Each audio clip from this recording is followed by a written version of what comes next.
I never thought a birthday party would be the thing that finally broke me. Not after 17 years of marriage, not after 2 cross-country moves, and a bankruptcy scare and my mother's cancer, and every other thing we'd weathered together. But there I was, standing in my own backyard in front of 30 people I'd known for years, and I heard my wife laugh at something she'd just said about me. And something inside me went very quiet, in a way that scared me more than anger ever could. My name is Leonard. Not the Leonard in the file, a different one entirely. And I'm 52 years old. I work in civil engineering, have for 26 years. I design bridges and drainage systems and retaining walls. The kind of infrastructure nobody thinks about until it fails. That's a fitting metaphor for what happened to my marriage, I think. You don't notice the cracks until the whole thing comes down. My wife and I met in our late 20s at a mutual friend's housewarming. She was sharp and funny and had this way of commanding a room without seeming to try. I was immediately outmatched and completely gone for her. We got married 3 years later in a small ceremony in Vermont and built a life that, from the outside, looked exactly like what 2 reasonable adults were supposed to build. Nice house in the suburbs of Columbus. 2 kids who turned out better than we deserved. A dog named Sprocket who ate 1 couch and was otherwise perfect. For the first decade, we were a team. That's the only word for it. We handled things together, argued and worked it out, divided labor based on who was better at what. I handled finances, repairs, the yard, the car stuff. She handled school schedules, medical appointments, the social calendar that was approximately 40 times more complicated than anything I managed professionally. It worked because we respected what the other one contributed. I don't know exactly when it changed. That's the thing about slow erosion. You can't point to the day the riverbank started giving way. You just look up one morning, and the ground is 15 feet closer to the water than it used to be. The first time I noticed something was off, we were at her sister's house for Thanksgiving. Her sister's husband, a guy I'd always gotten along with fine, had just attempted to help clear the table and knocked over a gravy boat. Small thing, an accident. And my wife turned to her sister and said, "See, they're all like that." She was smiling when she said it, and everyone laughed, and her sister's husband laughed too, and I laughed, and I thought, that was a little weird, but okay, fine. Looking back, I think that was the beginning. I just didn't have the frame for it yet. Over the next several months, I started noticing a pattern in the way she talked about me to other people. Not when it was just the 2 of us. Alone. She was mostly the woman I'd married. But the moment there was an audience, any audience, something shifted. I became a punchline. A gentle one, sure, delivered with affection in her voice, but a punchline all the same. The comments were always about competence. Specifically, my supposed lack of it in domestic matters. She'd tell people I'd once bought the wrong kind of milk 4 times in a row, which was true, but she'd leave out that she'd been sending me a brand name instead of 2 lures, and our grocery store had rearranged their day section. She'd mentioned that I'd shown up to our son's spring concert on the wrong night, which was also true, but she'd leave out that she'd told me Tuesday when it was Wednesday, and I'd only found out because I checked his school's app myself. She'd bring up the time I forgot to pick up our daughter from soccer practice, and every single time she told that story, it grew. By the 3rd retelling, I'd left a 12-year-old stranded in a rainstorm for 3 hours. It was 20 minutes, partly cloudy, and I was in a dead zone on a site visit, and our daughter called her grandmother and got a ride. But accuracy wasn't really the point. The point was the laugh. The shared isn't hopeless laugh that my wife was collecting like it was currency. I pushed back once, early on, when we were driving home from a dinner party where she'd done a bit about me trying to assemble our daughter's new bookshelf. "That story makes it sound like I had no idea what I was doing," I said. "Well," she said, and smiled at the road ahead. "I built that bookshelf," I said. "It took me longer than the instructions said, but it's still standing." "Babe," she said, in a tone that suggested I was being precious. "It's funny. People enjoy it. I let it go. I wish I hadn't. But I was 49 years old, and I'd spent my whole adult life believing that the way you maintain a happy marriage is by not sweating the small stuff. The problem is that no one tells you how to know when the small stuff has stopped being small. By the following spring, it was no longer just dinner parties. It had spread, the way these things do, until it felt like no social context was safe. At our son's baseball games, she'd joke to the other parents that she had to text me the field address every week because I couldn't remember it.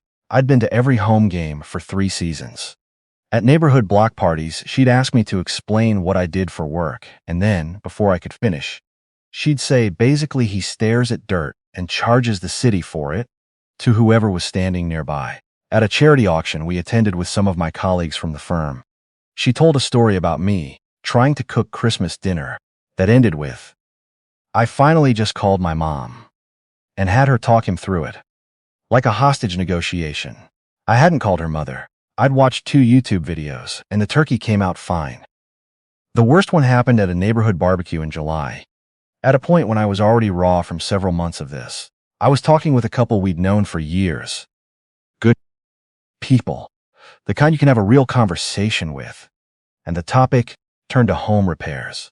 I mentioned that I'd been regrading the yard along the back fence line because we'd been getting water intrusion in the basement after heavy rains. Professional-grade drainage solution. Took me 4 weekends. No more water intrusion.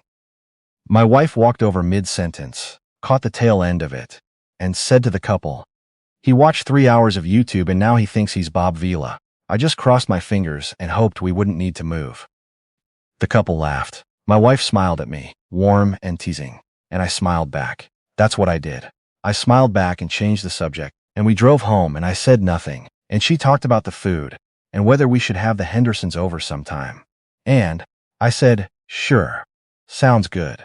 And I lay awake at 2 in the morning, staring at the ceiling of my bedroom, thinking about a retaining wall I designed 15 years ago that was still holding back a hillside in Akron, Ohio. I was good at my job. I was good at a lot of things. I had been good at them for a long time. And, somehow, that had ceased to be part of the story my wife told about me. I tried to bring it up in October, on a Sunday evening, when the kids were out and the house was quiet. I'd been thinking about how to approach it for weeks. I sat down at the kitchen table, where she was going through her week's calendar, and I said, "Can I tell you something that's been bothering me?" She looked up. Of course. I walked her through it as calmly as I could. The pattern I'd noticed. The way the stories worked. The way I'd started to feel like a prop in her social performances. I kept my voice even. I wasn't angry, exactly. I was something more like tired and confused. She listened to the whole thing. Then she said, "I think you might be misreading it." "Tell me what I'm misreading." "It's just how I talk," she said. "It's how everyone talks about their spouse. It's affectionate. It doesn't feel affectionate when I'm the one standing there. You're too in your head about it." She reached over and squeezed my hand. "I love you. You know that. I know you love me," I said. "That's not what I'm talking about." But she'd already moved on, back to her calendar, and I sat there for another minute before I got up and took the dog for a walk and came back, and we watched television and went to bed. And that was the end of the conversation. 2 months later was my birthday. 52 years old. My wife had organized a party in the backyard. Good weather for late October.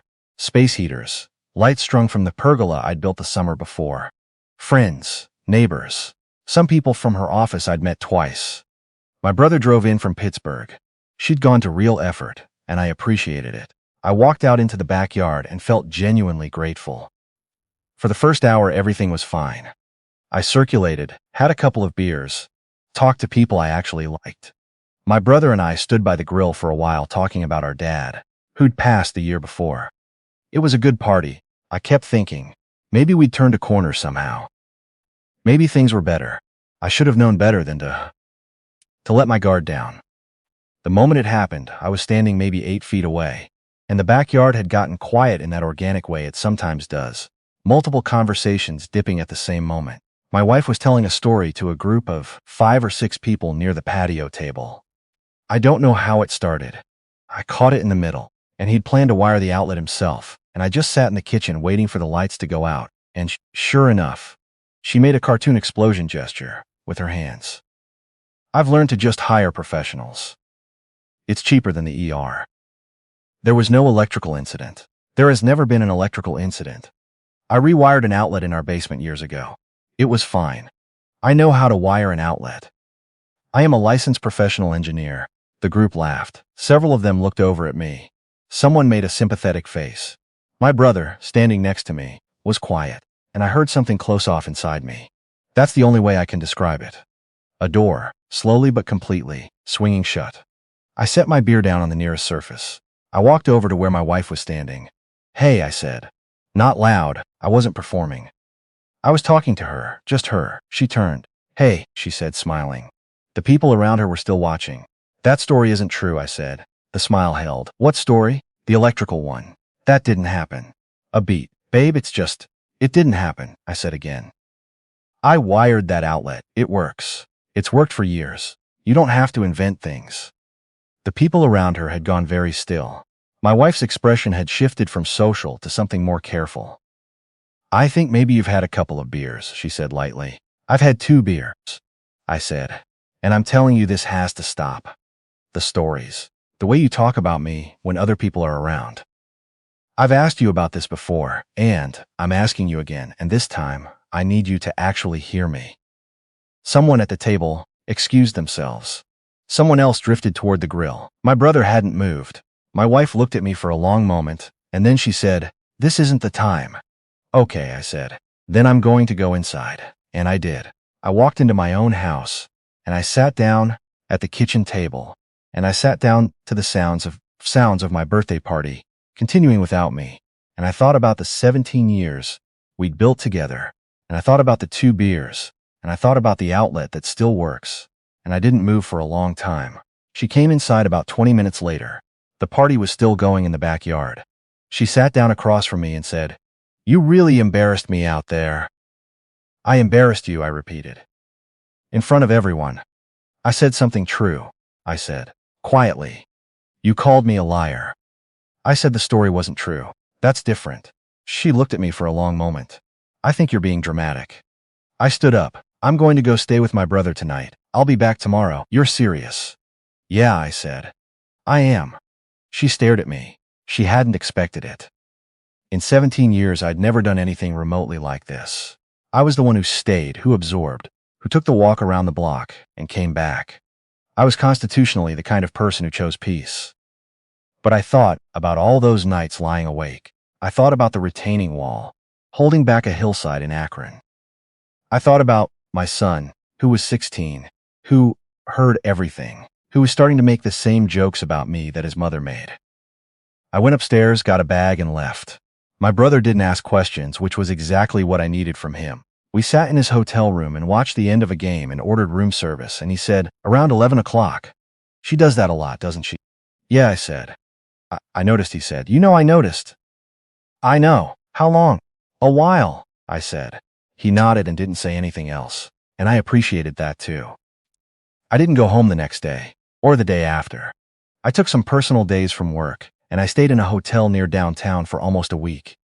I called my kids every evening. My daughter, who is 23 and lives in Portland, called me back and said she needed to say something. "Dad," she said. "I've heard her do it for years. I've been waiting for you to say something." I had to put the phone down for a second when she said that. "I didn't know you noticed," I said. "Of course I noticed," she said. "It always made me feel weird. Like she was trying to make you small." My son handled it differently. He was upset at both of us, he made clear, which seemed fair. He called me angry on the second night and said, "Why couldn't we just talk like adults?" And I told him he was right, we should, and that I was working on it. And he said okay, and that was that. He's 16. He handled it better than I would have at his age. On the 4th day, my wife called, and I didn't answer. On the 5th day, she texted, "Can we please talk? Not like before. Actually talk." I thought about it for a long time. Then I texted back, "Tomorrow morning. Our kitchen. Not before 9. She was up when I got there, sitting at the table with coffee already made. She'd put out a second mug. I sat down. "I've been doing a lot of thinking," she said. "Good." "I didn't realize how often I was doing it," she said. "That's not an excuse. But I genuinely didn't track it." How does a person not track something they're actively saying out loud? She turned the mug in her hands. Because it was just talking. It wasn't calculated. It started as something small and it became a habit, and I never stopped to look at the habit. She paused. "That sounds pathetic." "It doesn't sound pathetic," I said. "It sounds true." Your brother texted me, she said. I hadn't known that. What did he say? He said you'd been letting things slide for a long time out of consideration for me, and that the party was probably a long time coming, and that I should think about whether I'd want to be talked about the way I talk about you. She looked up. He wasn't mean about it. He was just direct. That sounded exactly like my brother. I asked my sister, she said then, more quietly, about the Thanksgiving thing, the gravy boat comment. She remembered it. She thought it was funny at the time, but she said she'd always thought I was a little hard on you in front of people. Your sister's known that longer than I have, I know. She looked like she wanted to say something else and was deciding how. My dad was the same way, you know, about my mom. Not the same jokes, but the same shape, making her the butt of things. I hated it. I hated watching it. A long pause. I became it, and I didn't even notice. We sat with that for a while. I'm not going to promise I'll never slip, she said finally. That wouldn't be honest, but I need you to know that I see it now, and I don't want to be that person. When you slip, I said I need to be able to say something without it becoming a fight. Yes, and I need it to actually stop. Not almost stop, yes, she said again. I know. I poured myself coffee. We talked for 2 hours that morning, not about the party mostly, but about things that had been sitting untouched for years. About how I'd trained myself out of expressing frustration because she tended to deflect it back at me. About how she'd gotten into the habit of performing competence to her friends at my expense because she'd felt, somewhere along the way, that stay-at-home humor about hapless husbands was just what married women did at social gatherings. About how neither of us had noticed the corner we'd gradually backed ourselves into. At some point, she said, "Do you know what our daughter told me?" "What?" she said. "She'd been waiting for you to say something for years. She said she was glad you finally did." I already knew this, but hearing it from my wife's mouth landed differently. The months after that were imperfect, like most real recoveries. There were moments when she started a story and caught herself, visibly, mid-sentence, and redirected it. There were moments when she didn't catch herself, and I said quietly, "Hey, just that." And she stopped and said, "Right," and kept moving. We'd built a small private signal for it, barely visible to anyone watching. Once, at a dinner with her colleagues, she started to say something about a home repair and pivoted instead to telling the story of how I'd designed a drainage systems that saved a county road in a flood year. She'd never told that story before. I sat there quietly and felt something loosen in my chest that had been tight for a long time. My son stopped making the jokes. I didn't mention it. He just stopped. My daughter visited for Christmas, and the 4 of us sat around the kitchen table and played cards, and my wife beat all 3 of us decisively. And everyone gave her a hard time about it, including me, and she laughed and said, "You're all just jealous of excellence." And it was funny, actually funny, because it was about the game and not about someone's worth. There's a bridge I designed early in my career, a small one over a creek in rural Indiana. Nothing special by structural standards, just a 2-lane county bridge, replacing a timber one that had gotten unsafe. I drove past it a few years ago on the way to a site visit. It was still there, doing exactly what it was supposed to do, completely unremarkable in the best possible way. That's what I want for my marriage. Not dramatic, not cinematic. Just sound, still standing, doing what it's supposed to do. We're working on it. Some days it's easier than other days. But the foundation is there, and I know what a good foundation looks like.